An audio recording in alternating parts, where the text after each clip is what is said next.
How to use the internet in your job search. How to job search. If you're only searching for a job by checking the class feeds, asking your friends, and looking for help wanted signs, you're missing out on jobs that could be more better paying, more interesting, and more fun than anything you've tried so far.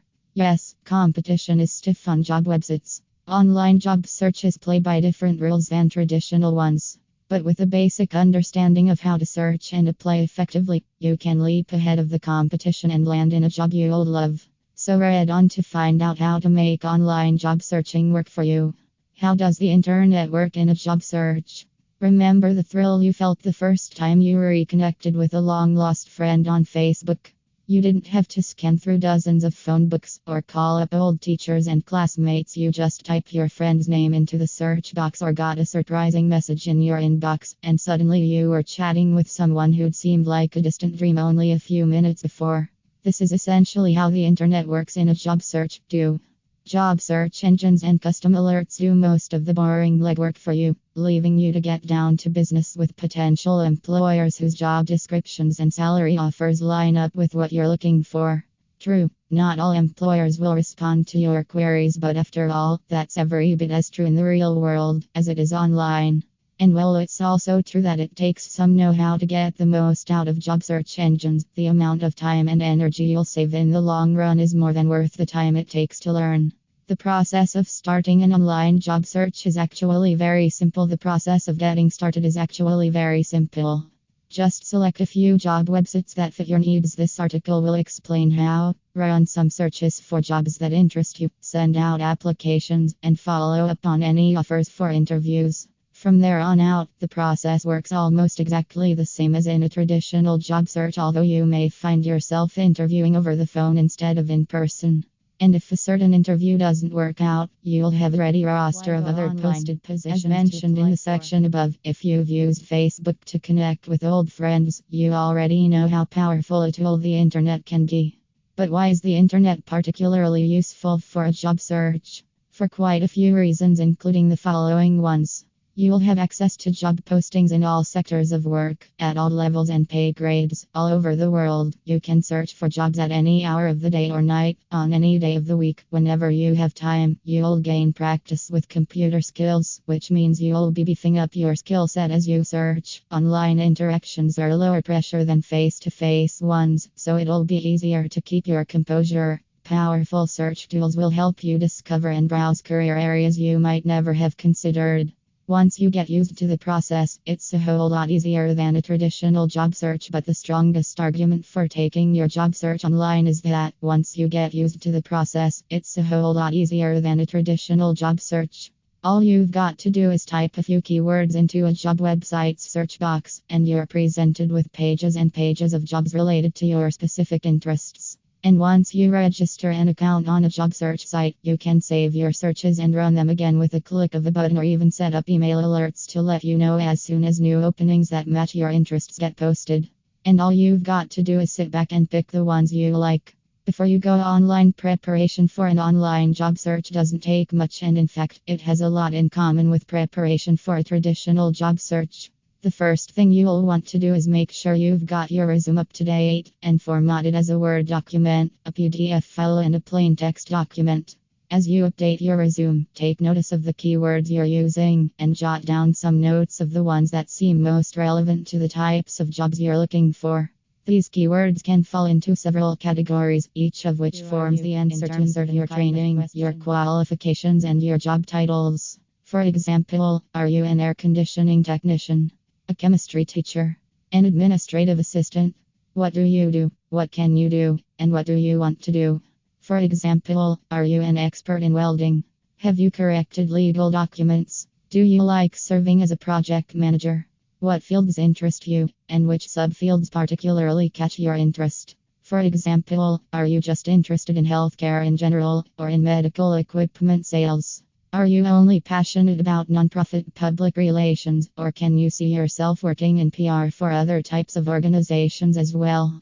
Who do you want to work for, and how does this relate to your previous employers? For example, do you have experience at small companies but dream of working for a Fortune 500 employer? Have you worked for tech startups but want to branch out into launching other types of businesses? Where do you want to work, geographically and environmentally?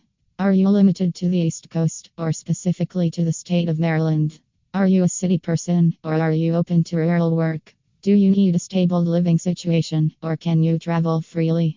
Once you get used to the process, it's a whole lot easier than a traditional job search. Although your resume may not answer all these questions, thinking about them will give you some solid starting points for putting together the list of keywords and search settings you'll use as you look for jobs online. If you find yourself having trouble generating keywords, there are other places you can go for help too. Try asking your friends for their insights on your talents and passions. Ask a librarian or a worker at a job center for help describing the type of work you'd like to do. Or browse through some websites related to your area of work and note down any keywords that catch your eye.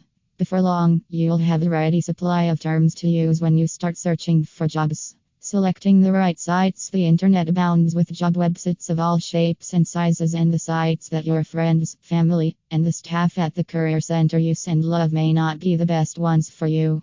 So how do you decide which resources will fit your needs?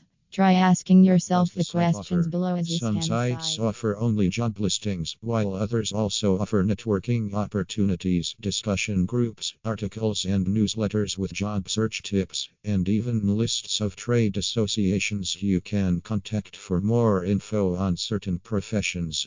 There's no point registering for a site that only lists a few new jobs per week. How frequently are the listings updated? Most of the largest job websites are drowning in hundreds or thousands of new posts every day, but there's probably no point registering for a site that only gets a few new job listings per week. If you see a lot of listings that are at least 30 days old, or only a few from the current week, that site probably isn't worth your time. Who runs the site? You can easily find this out by clicking the About Us link that's at the very top or bottom of almost every major job website. If you don't recognize the company that runs the site, plug their name into Google and find out a little more about them. While many companies are perfectly legitimate, others may not be as trustworthy or helpful. Do the admins respond to messages? If you're going to be spending a lot of time on a given site, you'll want to make sure the customer support staff are eager to help in case of a problem. Try firing off a quick email or message to them, asking any of the questions above, or just saying you want to check on their responsiveness. If they don't get back to you, you can save yourself a lot of trouble by moving on to other sites. What's the privacy policy say? Some job search websites make money on the side by selling members' information to advertisers and other shady companies, so be sure to take a look at each site's privacy policy to make sure your information won't be shared with any third parties.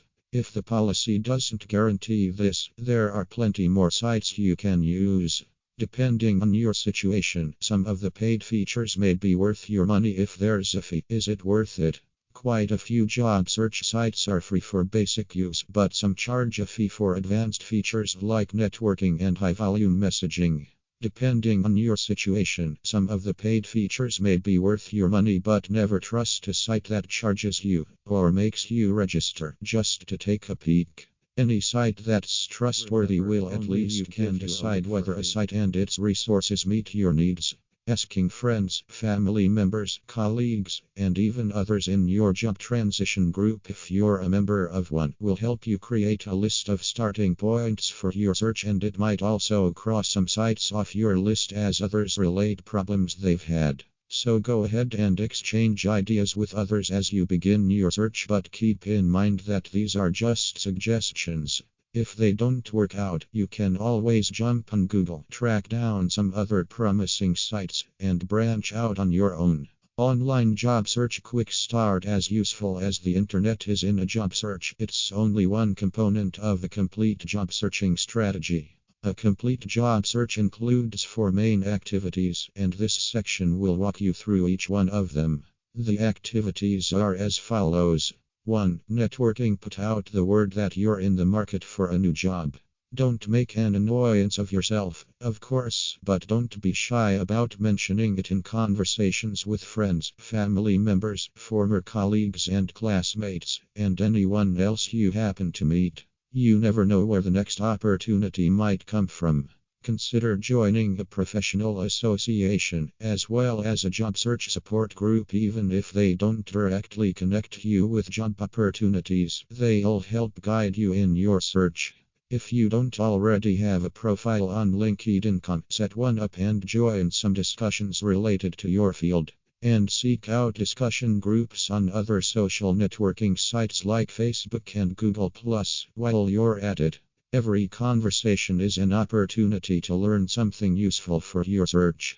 Every conversation is an opportunity to learn something useful for your search too. Researching employers. Potential employers come in every size, from local small businesses to multinational corporations, and almost all of them have at least a basic website nowadays. Jump on Google and search for terms related to businesses in your geographic region and your area of interest. For example, bakeries in St. Louis or Colorado, telecommunications companies, and explore these companies' websites to find out how their application processes work. If you can't find info on a given company's website, contact them yourself and ask. And for more ideas, use the employer locator from Career Nestop to create a list of target employers. You can search by industry, occupation, or location to create your list online. There's no question that the major online job databases are huge places. It can be easy to get lost in the listings for hours, especially if you're replying to lots of them. So how can you make sure you're using your time effectively? How can you track your progress and be sure you're actually getting somewhere? By making sure you start in a new place every day, and that at the end of each day of searching, you've learned something new. Take advantage of aggregators or employment search engines to search multiple sites at once each day. Start with a different site or with a different search on your favorite site. Yes, things change quickly, but not so quickly that you'll miss something important if you skip one day, not even on the most fast-paced job sites. Focus on sites and services that lead you to the data you really want, whether that's networking groups, lists of potential employers, or job listings specific to your industry, job function and/or location. And take advantage of aggregators or employment search engines like Indeed.com or CareerJet.com to cover lots of job sites with a single search. Switch up your search techniques and take notes on what works. And when you start to feel like you're just spinning your wheels, glance back over those notes and remember how much you've learned since you started. A few more thoughts. Here are some final overall points to keep in mind as you progress. Your only resource. As mentioned above, an effective job search makes use of networking contacts, face-to-face conversations, discussion groups, and every other source of information you can find. The internet is a very powerful tool for job searching, but many people's frustrations with online job searches result from over-reliance on career search engines. They are helpful, but they are not the end-all. You may be surprised at how much you learn from the feedback of other job seekers like you. Online job searching should only consume half of your job searching time. Spend the other half networking face to face, cold calling companies that interest you, and talking through your job search problems with people who want to help you. If you start to get discouraged, reach out to friends, colleagues, and people in your discussion groups and share your frustrations. You may be surprised at how much you learn from their feedback. Take time for yourself.